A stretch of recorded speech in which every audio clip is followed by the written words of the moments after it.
Histoire de la littérature, je vous parle d'un prix Nobel de littérature, Bob Dylan. Bob Dylan, mais en 1964, entreprend de traverser les États-Unis en voiture, s'achète un break Ford Station Wagon tout neuf, part avec des amis qui conduira la voiture, un journaliste aussi qui fera le récit. On doit s'arrêter là dans une usine en grève, on doit aller voir tel poète, on arrivera en Californie, on ira voir Ferlinghetti, sauf que Ferlinghetti, entre-temps, il est parti en avion à New York. N'empêche que Bob Dylan, sur le siège arrière de sa voiture, sur la petite tablette arrière, installe une machine à écrire portative.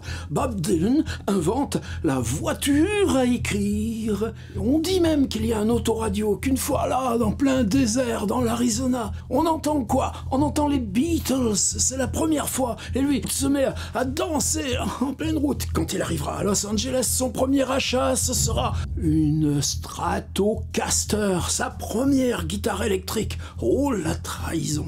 Bob Dylan, en 1964, invente d'écrire sur le siège arrière d'une voiture. Ah ben, faudra du temps, faudra plus de 40 ans. Mais grâce à cette invention, il obtiendra le prix Nobel, inventeur de la dynamite, de littérature. Mr. Tambourine Man a été écrit là, dans cette Ford.